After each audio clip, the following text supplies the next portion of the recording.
오늘 우리에게 주신 말씀은 사도행전 28장 16절에서 31절 말씀입니다. 우리가 로마에 들어가니 바울은 자기를 지키는 한 군사와 함께 따로 있게 허락하더라. 사흘 후에 바울이 유대인 중 높은 사람들을 청하여 모인 후에 이르되, 여러분 형제들아, 내가 이스라엘 백성이나 우리 조상의 규모를 배척한 일이 없는데 예루살렘에서 로마인의 손에 죄수로 내어준 바 되었으니 로마인은 나를 신문하여 죽일 제목이 없으므로 놓으라 하였으나 유대인들이 반대하기로 내가 마지못하여 가이사에게 호소함이로 내 민족을 송사하려는 것이 아니로다. 이러함으로 너희를 보고 함께 이야기하려고 청하였노니 이스라엘의 소망을 인하여 내가 이 쇠사슬에 매인 바 되었노라. 저희가 가로되 우리가 유대에게 내게 대한 편지도 받은 일이 없고 또 형제 중 누가 와서 내게 대하여 좋지 못한 일을 고하든지 이야기한 일도 없느니라. 이에 우리가 너의 사상이 어떠한가 듣고자 하노니 이 파에 대하여는 어디서든지 반대를 받는 줄 우리가 알미라 하더라. 저희가 일자를 정하고 그의 우거하는 집에 많이 오니 바울이 아침부터 저녁까지 강론하여 하나님 나라를 증거하고 모세의 율법과 선지자의 말을 가지고 예수의 일로 권하더라. 그 말을 믿는 사람도 있고 믿지 아니하는 사람도 있어 서로 맞지 아니하여 흩어질 때에 바울이 한 말로 일러 가로되, 성령이 선지자 이사야로 너희 조상들에게 말씀하신 것이 옳도다. 일러스되 이 백성에게 가서 말하기를 너희가 듣기는 들어도 도무지 깨닫지 못하며 보기는 보아도 도무지 알지 못하는도다. 이 백성들의 마음이 완악하여져서 그 귀로는 둔하게 듣고 그 눈을 감았으니 이는 눈으로 보고 귀로 듣고 마음으로 깨달아 돌아와 나의 고침을 받을까 함이라 하였으니 그런즉 하나님의 이 구원을 이방인에게로 보내신 줄 알라. 저희는 또한 들으리라 하더라. 바울이 온 이태를 자기 셋집에 유하며 자기에게 오는 사람을 다 영접하고 담대히 하나님 나라를 전파하며 주 예수 그리스도께 관한 것을 가르치되 그 많은 사람이 없었더라. 아멘.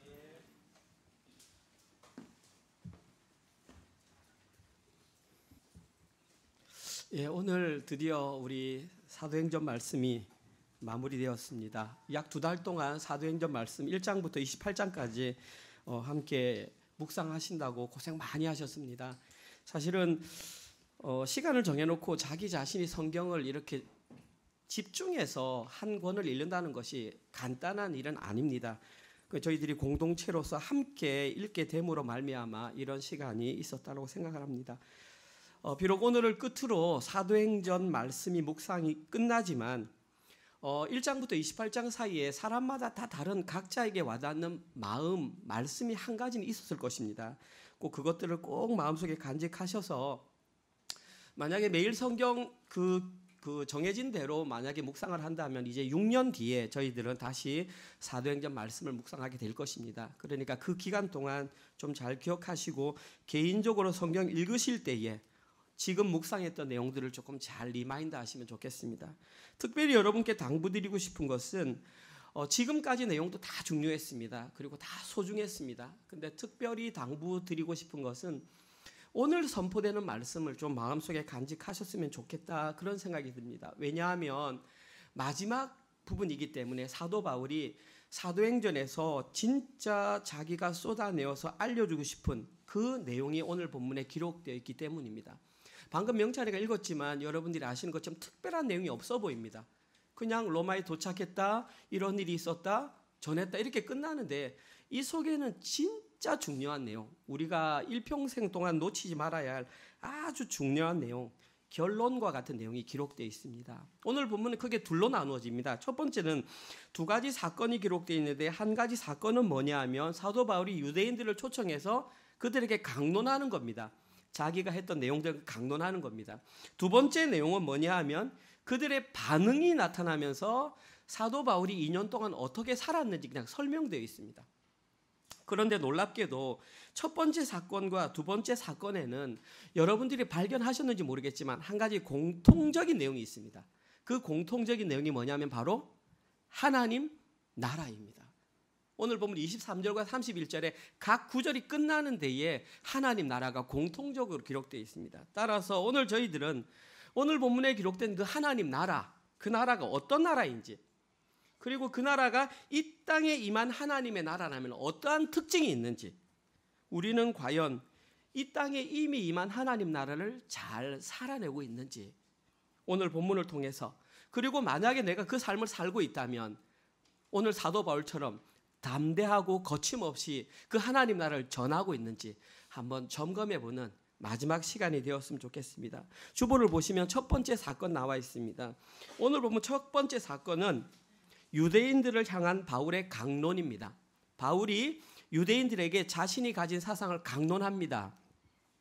오늘 보면 16절에서 23절, 개역으로 읽었으니까 제가 개정으로 한번 다시 읽어보겠습니다. 우리가 로마에 들어가니 바울에게는 자기를 지키는 한 군인과 함께 따로 있게 허락하더라. 사흘 후에 바울이 유대인 중 높은 사람들을 청하여 그들이 모인 후에 이르되, 여러분 형제들아, 내가 이스라엘 백성이나 우리 조상의 관습을 배척한 일이 없는데 예루살렘에서 로마인의 손에 죄수로 내준 바 되었으니 로마인은 나를 신문하여 죽일 죄목이 없으므로 석방하려 하였으나 유대인들이 반대하기로 내가 마지못하여 가이사에게 상소함이요 내 민족을 고발하라는 것이 아니니라. 이러므로 너희는 보고 함께 이야기하려고 청하였으니 이스라엘의 소망으로 말미암아 내가 이 쇠사슬에 매인 바 되었노라.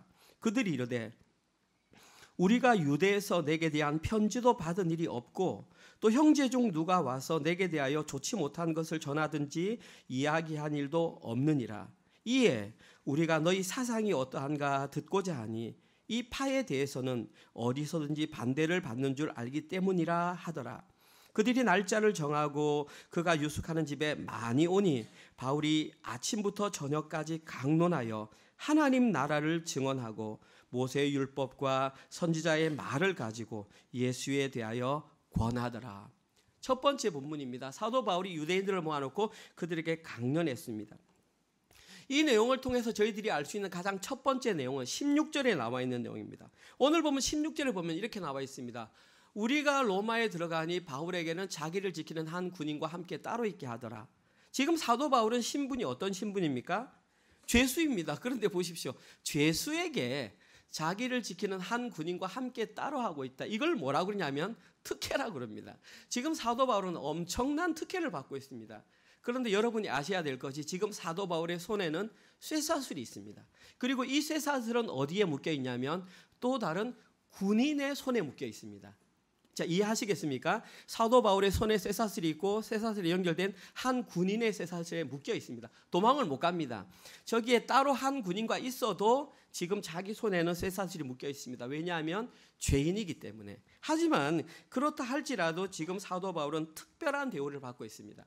그리고 가장 먼저 한 일이 뭐냐 하면 오늘 본문에 기록된 것처럼 로마에 사는 유대인들 가운데에 높은 사람이라고 되어 있습니다. 저기에 기록된 높은 사람의 원어적인 뜻은 첫 번째 혹은 최고의 이런 뜻입니다. 가장 높은 사람. 쉽게 말해서 로마에 사는 유대인들 가운데에 그 공동체에서 최고의 영향력을 가진 사람을 초청해서 지금 얘기를 합니다.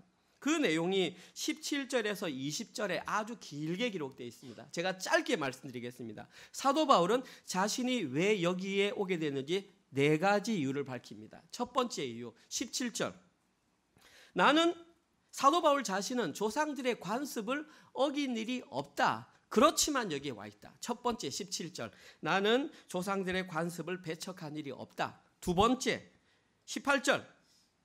내게는 죄가 없기 때문에 로마의 총독은 나를 석방하려고 하였다.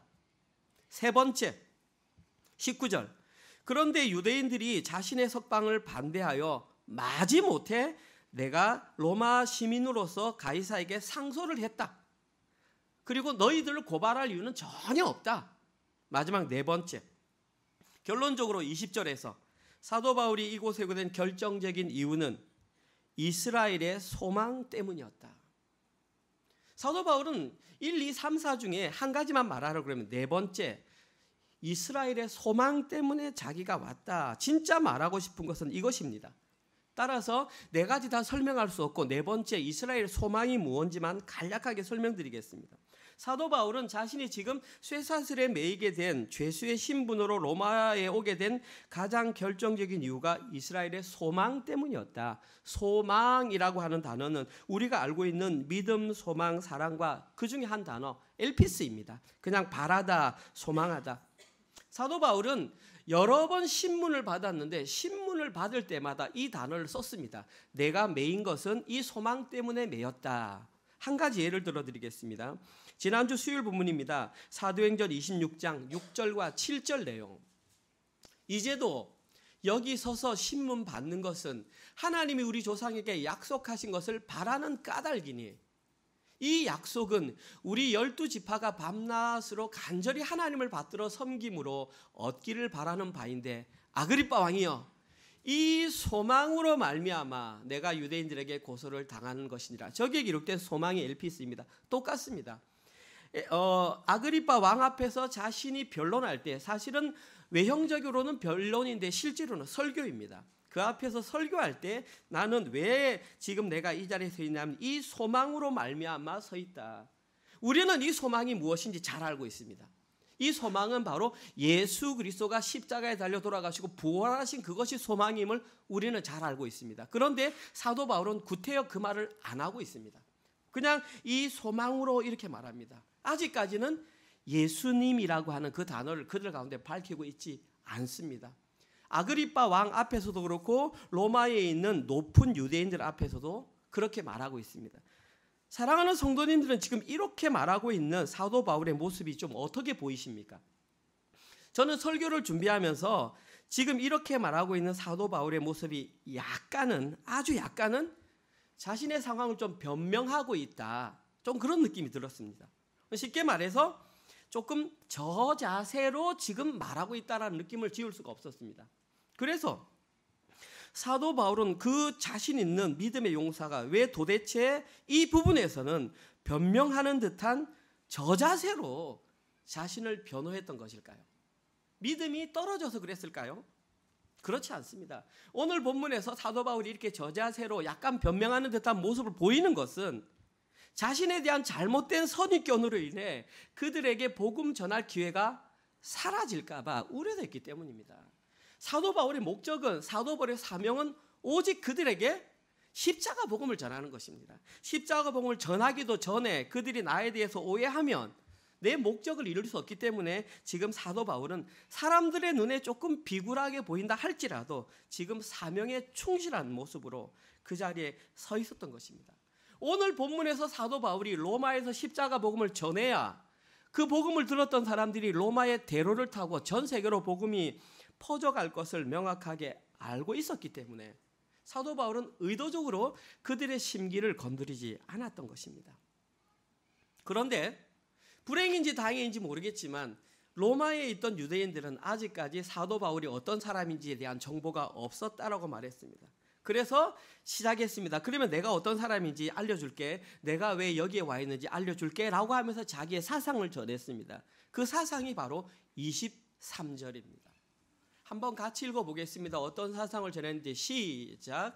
그들이 날짜를 정하고 그가 유숙하는 집에 많이 오니 바울이 아침부터 저녁까지 강론하여 하나님의 나라를 증언하고 모세의 율법과 선지자의 말을 가지고 예수에 대하여 권하더라. 일단 저기에 많이 오니라는 이 말은 숫자가 많이 왔단 말입니다. 많이 궁금했나 봅니다. 왜 왔는지. 그래서 많이 몰려들었습니다. 그때의 사도 바울이 가장 먼저 했던 것이 뭐냐 하면 그들에게 강론을 하였습니다. 어려운 단어 하나 쓰겠습니다. 강론하다. 양해 부탁드립니다. 에크티데미. 에크라는 말은 이미 알고 있습니다. 밖으로라는 뜻입니다. 티데미라는 뜻은 두다, 놓다 이런 뜻입니다. 그러니까 두 개 합치면 밖에 두다, 밖에 놓다 이런 뜻입니다. 그런데 그 단어가 어떻게 강론하다가 됩니까? 한번 생각해 보십시오.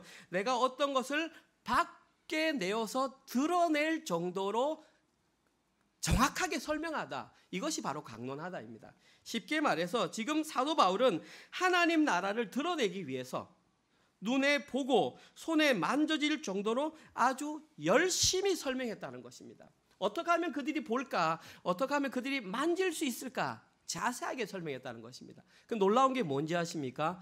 무엇을 가지고 설명했을까요?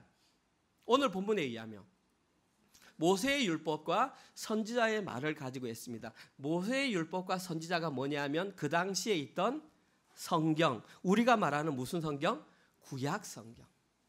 구약 성경을 가지고 그는 열심히 그들에게 무엇인가를 보였습니다. 그들에게 정확하게 설명하려고 노력했습니다. 두 번째 사도 바울이 했던 것은 마지막 23절 권하더라. 저기 권하다 이 말의 한국말의 의미는 설득하다 이런 뜻입니다. 헬라어는 페이도입니다. 다시 말해서 일단 그들에게 설명할 수 있는 기회를 얻었던 사도 바울은 구약 성경을 가지고 하나님 나라와 예수님이 누구인지를 알아들을 수 있도록 열심히 설명하고 설득했다라는 것입니다. 이처럼 사도 바울은 자신의 동족들인 유대인들에게 두 가지, 첫 번째 하나님 나라와 두 번째 예수님이 누구인지에 관해서 그들이 발견할 수 있도록 자신이 할 수 있는 한 최선을 다해서 설명했습니다. 심지어 자기 자신이 조금 비굴해 보인다 할지라도 내가 그들에게 설명할 기회만 있으면 그 설명할 기회를 잡아서 하겠다라는 자기 사명에 충실한 그 모습으로, 다시 말해서 복음 전하는 일에는 자신이 어떤 자존심도 다 버리겠다라는 것입니다. 복음만 전할 수 있으면 그까짓 거 내가 버리겠다는 것입니다. 이것이 바로 나중에 말하겠지만 하나님 나라를 살고 있는 자의 첫 번째 자세입니다. 그리고 여기에서 사도 바울이 동족들에게, 유대인들에게 복음을 전했던 그것을 성경적인 용어로 뭐라고 그러냐면 이웃사랑이라고 그럽니다. 나중에 설명드리겠습니다. 다음으로 오늘 보면 두 번째 사건입니다. 두 번째 사건은 사도 바울이 강론했을 때에 나타난 유대인들의 반응과 2년 동안 사도 바울이 살았던 일상의 모습입니다. 여러분들이 한번 같이 보겠습니다. 오늘 보면 24절에서 31절 제가 읽습니다.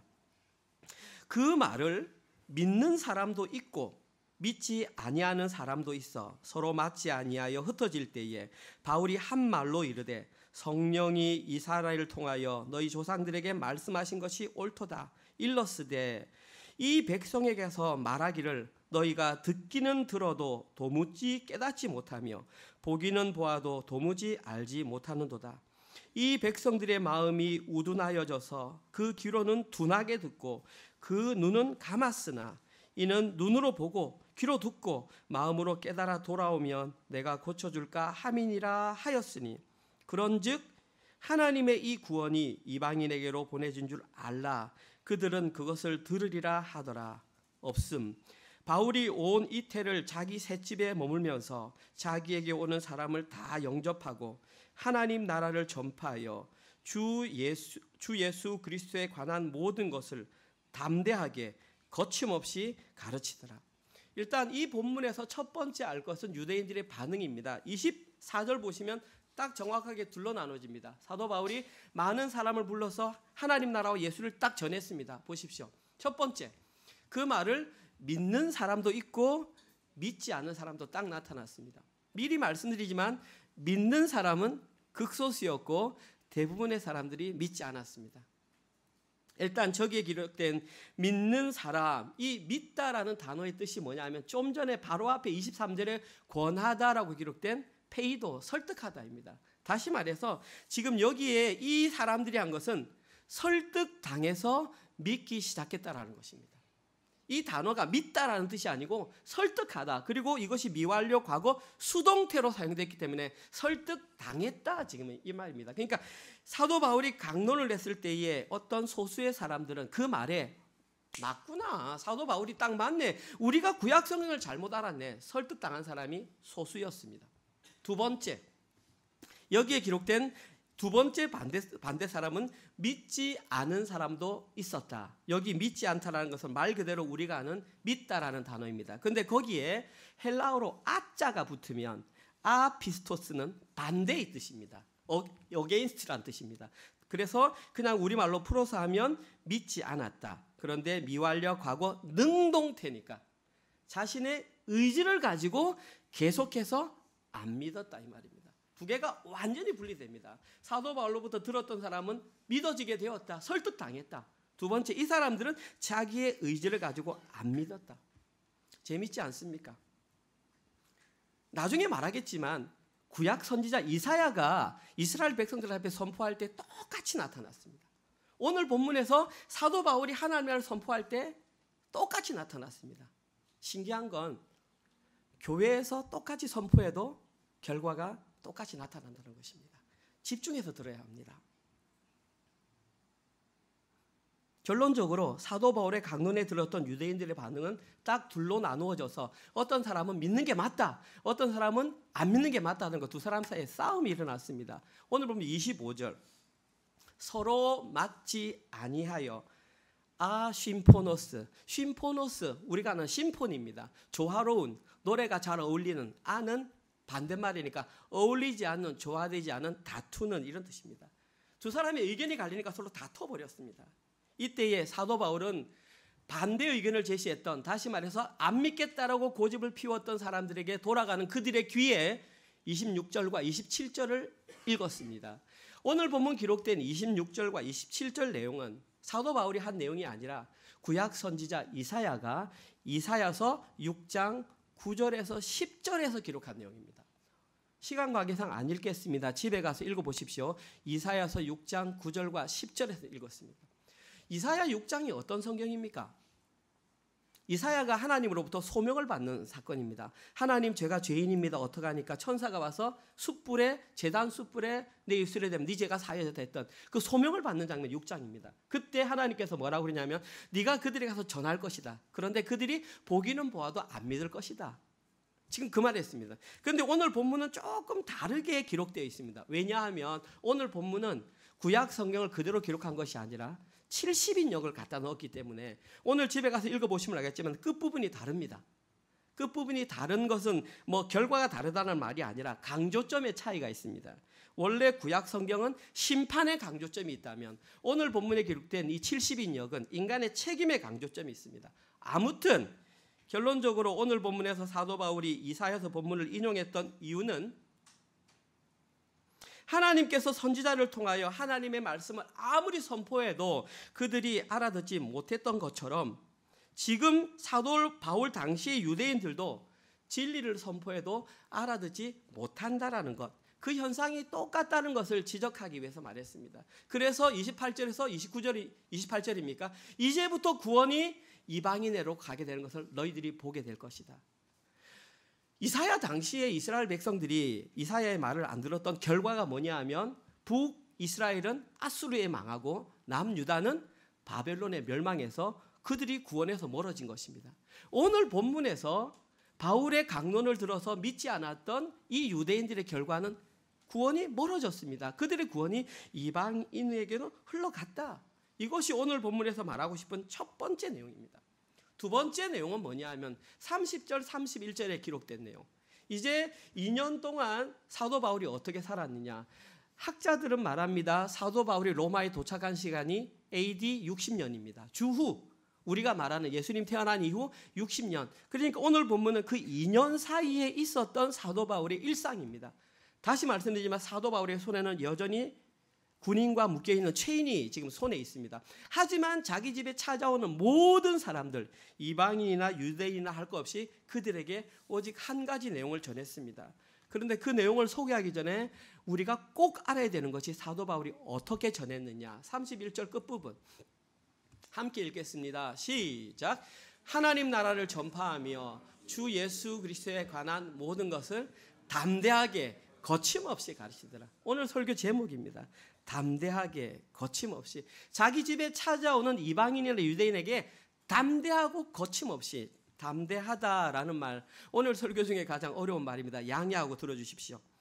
그 담대하다라는 그 단어를 읽으면 이렇습니다. 메타, 파세스, 파르레시아스, 세 단어입니다. 그런데 한글로는 지금 담대하게 되어 있습니다. 메타, 파세스, 파르레시아스. 그러니까 직역하면 이것입니다.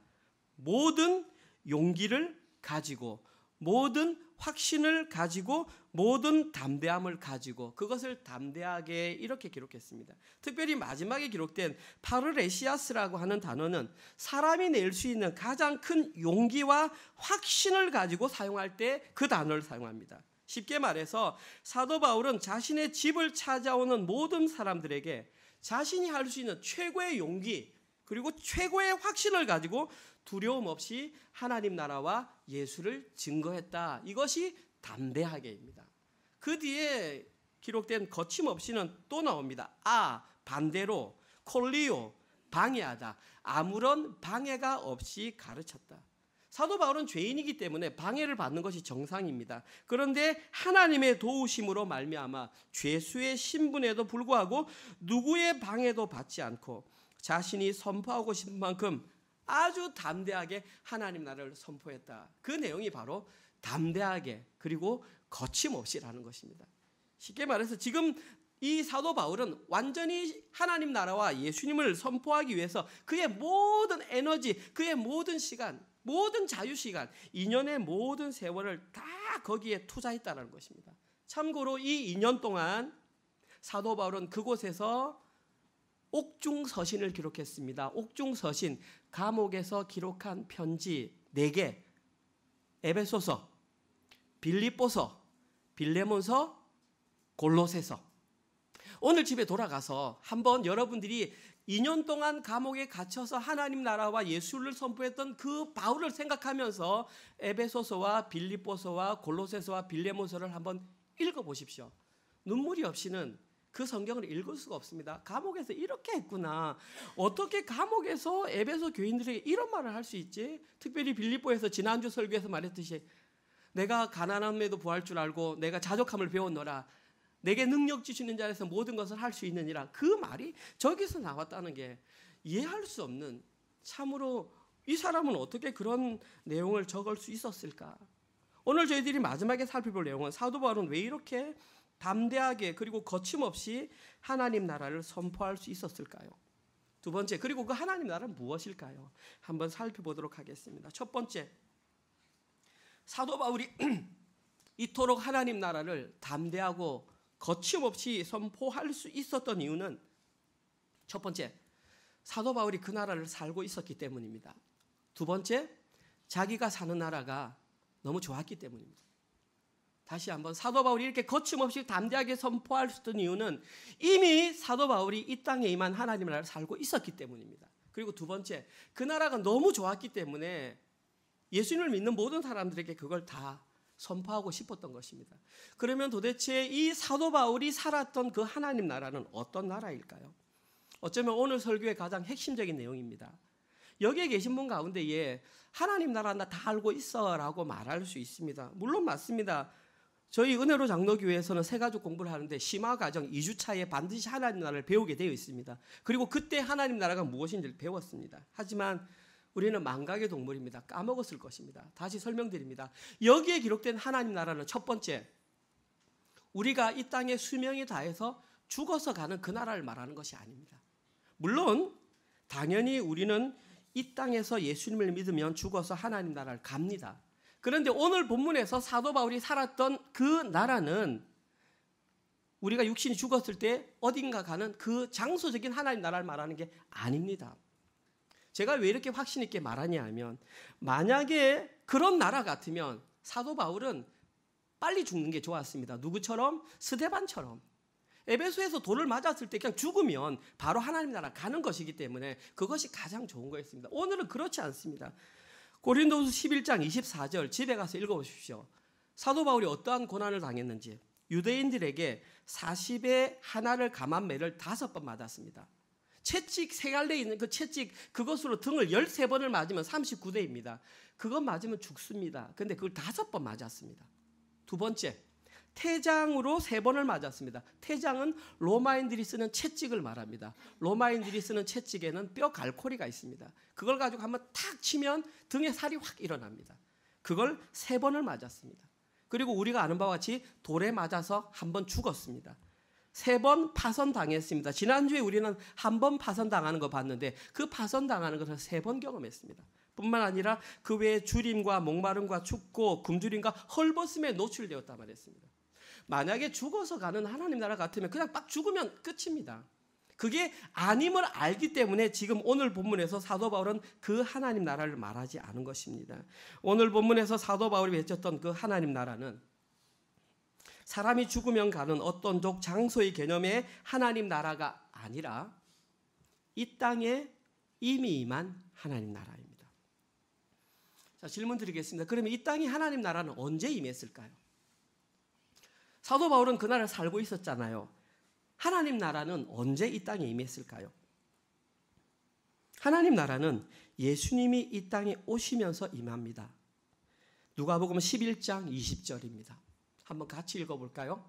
시작. 그러나 내가 만일 하나님의 손을 힘입어 귀신을 쫓아낸다면 하나님의 나라가 이미 너희에게 임하였느니라.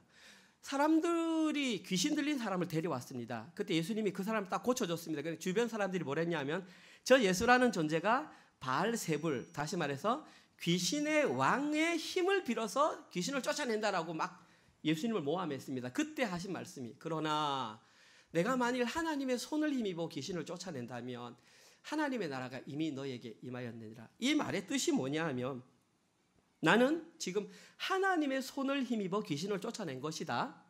그리고 이것이 만약에 사실이라면 나는 하나님 나라의 통치자로 이미 이곳에 활동하고 있다라는 사실입니다. 쉽게 말해서 하나님 나라는 예수님의 통치가 시작되면 하나님 나라가 동시에 시작된다라는 것입니다.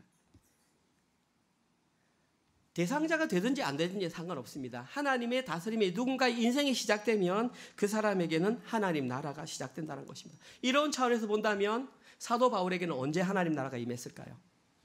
다메섹 도상이죠. 그 나라는 각 사람의 마음에서 예수님의 통치가 실현되는 순간 그 사람에게 하나님 나라가 실현된다. 여기서 저희들이 반드시 기억해야 할 것은 하나님의 나라에서 없어서는 안 될 존재가 있습니다. 그 존재가 뭐냐 하면 바로 예수님이죠. 오늘 보면 31절 한번 보십시오. 하나님 나라를 전파하며 주 예수 그리스도에 관한 모든 것을 전했습니다. 하나님 나라와 예수님은 반드시 같이 옵니다. 23절입니까? 23절 한번 보십시오. 그 날짜를 정하고 그가 유숙하는 집에 많이 오니 바울이 아침부터 저녁까지 강론하여 하나님의 나라를 증언하고 모세의 율법과 선지자의 말을 가지고 예수에 대하여 권하더라. 하나님 나라는 예수님과 분리할 수가 없습니다. 이러한 내용을 너무나 잘 알고 있었기 때문에 23절과 31절에서 반드시 사도 바울은 하나님 나라와 예수 그리스도를 동시에 기록했던 것입니다. 따라서 이러한 예수님의 하나님 나라는 각자 개인마다 다르게 임하는 것입니다. 각자 개인에게 개인적으로 예수님이 오셔서 임마누엘 예수님이 나와 함께 하심으로 나의 마음을 다스립니다. 그 순간에 하나님 나라가 임하는 것입니다. 한 가족이라고 해서 동시에 임하는 게 아니고요. 지금 여기서 함께 예배드리고 있다고 우리에게 동시에 하나님 나라가 임하는 게 아니고요. 여러분 마음속에 예수 그리스도의 다스림이 시작되는 그 순간 바로 하나님 나라가 임한다라는 것입니다. 그리고 이 내용을 이미 알고 계신 분들도 참 많이 있습니다. 제가 여러 번 말씀드렸기 때문에 진짜 중요한 것은 이 내용을 안다고 해서 우리가 하나님 나라에 있는 것이 아니라는 사실입니다. 진짜 중요한 것은 하나님 나라에 관한 내용을 이론적으로 알고 있어 그것은 끝이 아니고 출발점이라는 내용입니다. 왜냐하면 구약시대 이스라엘 백성들도 당연히 이 내용은 알고 있었고요. 사도 바울이 지금 설명했던 유대인들도 이 내용을 알고 있었습니다. 그리고 지금 이 시대에 교회에 속한 많은 사람들도 여러 가지 책과 설교와 심지어 신학교 교수들은 저보다 훨씬 더 잘 알고 있습니다. 그런데 그들이 그 내용을 알고 있다고 해서 다 하나님 나라에 살고 있다고 말할 수 없습니다. 유대인들이 알았던 것은 율법으로 알았습니다. 그들은 제사를 지냄으로 알았습니다. 할례를 행함으로 알았습니다. 이 시대의 많은 교인들은 종교 행위를 행함으로 알고 있습니다. 하지 말라는 게 아닙니다. 나중에 해야 됩니다. 먼저 알고 해야 된다는 것이죠. 그런데 이러한 내용을 이론적으로 종교적으로 알고 있는 것은 마치 뭐와 같냐 하면 미로를 빠져나오는 안내 지도를 가진 것과 똑같습니다. 우리가 한국에 가면 특별히 서울에 가면 지하철 노선도가 굉장히 복잡합니다. 한번 내려가면 어떻게 올라올지 잘 모릅니다. 그때는 반드시 뭘 봐야 되냐면 안내 지도를 봐야 됩니다. 그러면 내가 안내 지도를 보면 몇 번 게이트로 가서 어디로 가서 나가는 걸 압니다. 근데 사람들은 그걸 딱 아는 걸 가지고 뭐냐 하면 자기가 빠져나왔다고 착각을 합니다. 내가 교회에 속해 있고 교회에서 이런 일 하고 교회에서 이렇게 하니까 나는 빠져나왔다고 착각하는 것이죠. 그거는 아는 겁니다. 실제로 아는 것은 그 지도를 보고 자기가 이렇게 걸어가서 그 밖으로 출입구를 통해서 나왔을 때 그것을 보고 빠져나왔다 이렇게 하는 것입니다. 이와 마찬가지로 아무리 이 땅에 임한 하나님 나라의 정보를 많이 알고 있다 할지라도 실제 자신의 삶을 통해서 예수님의 다스림, 통치를 받고 있지 않으면 그 사람은 아직까지 하나님 나라를 살고 있는 것이 아닙니다. 누군가가 이미 임한 하나님 나라를 살고 있다면 첫 번째, 주인이 바뀌어야 합니다. 두 번째, 세계관이 바뀌어야 합니다. 세 번째, 삶의 우선순위가 바뀌어야 합니다. 쉽게 말해서 안경이 바뀌어야 하고 실제 삶이 바뀌어야 하는 것입니다. 그리고 그때 나타나는 열매가 성령의 9가지 열매이고요. 그 성령의 9가지 열매가 뭐냐면 사람의 인품입니다. 하나님 나라는 그런 자의 것입니다. 그런데 많은 사람들, 특히 유대인들은 제사 지내고 율법 지키고 할례 행하면 그런 줄 알고 이 시대의 성도들은 교회에서 열심히 일하면 그것이 자기가 한 줄 아는데 아니고 그건 나중의 일이고 진짜 통치를 받음으로 말미암아 인품이 변하고 그 성령의 열매가 맺혀서 말이 바뀌고 사람을 대하는 삶의 자세가 바뀌는 그것이 하나님의 다스림을 받고 있는 것입니다. 사도 바울은 이 땅에 이미 임한 하나님 나라를 실제로 살았습니다. 사도행전 말씀 전체와 서신서가 그 증거입니다. 한번 읽어보십시오. 하나님 나라를 이미 임한 사람의 삶 자세가 어떠한지를 보십시오. 세상의 모든 부귀영화 가치를 다 배설물로 여기는 사람입니다. 한 구절만 읽어보겠습니다. 저희들이 묵상했던 거 사도행전 26장 29절입니다. 사도행전 26장 29절 제가 읽어보겠습니다. 바울이 이르되 말이 적으나 많으나 당신뿐만 아니라 오늘 내 말을 듣는 모든 사람도 다 이렇게 결박된 것 외에는 나와 같이 되기를 하나님께 원하나이다 하더라. 말이 많으나 적으나 내가 말할 시간이 많이 주어졌거나 적게 주어졌거나 내가 한마디만 말할 수 있으면 나는 결박된 것 외에는 모든 사람이 다 나와 같이 되길 원한다. 이것이 바로 이 땅에 임한 하나님 나라를 사는 사람의 실제적인 삶의 고백입니다. 사랑하는 성도님들은 사도 바울과 같이 담대하고 거침없이 이런 고백을 하고 계십니까? 만약에 이런 담대하고 거침없는 고백을 하지 못한다면 왜 이런 고백을 하지 못하는 것일까요? 행여 우리는 이론적으로 알고 있는 것을 자신이 살아내고 있다고 착각하고 있지는 않는 것일까요? 오늘 설교를 마무리하겠습니다. 사도 바울은 사도행전을 마무리하는 이 시점에 사도행전 전체를 관통하는 핵심 주제인 하나님 나라를 우리에게 알려주었습니다. 이미 임한 하나님 나라가 어떤 것인지를 명확하게 우리에게 알려주었습니다. 좀 전에 살펴본 것처럼 하나님 나라를 아는 것은 이론적으로 아는 것은 아는 것이 아닙니다. 실제로 살아내는 것이 예수 그리스도의 통치를 받는 삶을 살아내는 것이 이 땅에 임한 하나님 나라를 사는 것입니다. 저희들이 이 땅에 이미 임한 하나님 나라 백성이 되기 위해서는 반드시 현실의 삶에서 예수님의 통치를 받아야 합니다. 다시 한번 말씀드립니다. 주인이 바뀌어야 하고요. 세계관이 바뀌어야 하고요. 삶의 우선순위가 바뀌어야 합니다.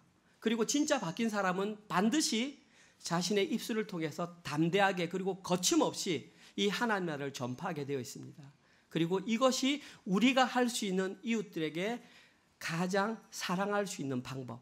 누군가가 이웃 사랑한다. 뭔가 조금 잘해주고 당연히 이웃 사랑입니다. 그런데 진짜 중요한 이웃 사랑은 내가 살고 있는 그 하나님 나라를 그에게 알려주는 것입니다. 그렇게 되기 위해서는 내가 하고 싶은 대로 다 할 수가 없습니다. 이것이 우리가 할 수 있는 가장 최선의 이웃 사랑입니다. 그러면 지금 당장 우리가 사도 바울과 같이 복음을 들고 나가야 하느냐? 그렇진 않습니다. 이번 한 주간 동안 저는 작은 일부터 시작했으면 좋겠습니다. 우리가 할 수 있는 작은 일. 지난주에 저는 이 얘기를 말씀드렸습니다. 우리가 교회 이름으로 모인 곳에 어떠한 부정적인 내용도 말하지 말자. 오직 복음을 알고 복음을 살아낸 내용만 얘기하자라고 했습니다. 마찬가지입니다. 이번 한 주 동안도 살아낼 때에 자신의 실수 앞에 변명하지 않고 즉각적으로 사과하는 모습을 드러냈으면 좋겠습니다. 진짜 이 땅에 임한 하나님 나라를 살고 있다면 우리 누구나 다 실수합니다. 그러면 그 실수 앞에 변명하지 말고 즉각적으로 자신의 잘못을 사과하는 그런 모습을 보였으면 좋겠습니다. 아마 해보시면 알겠지만 생각보다 쉽지 않습니다.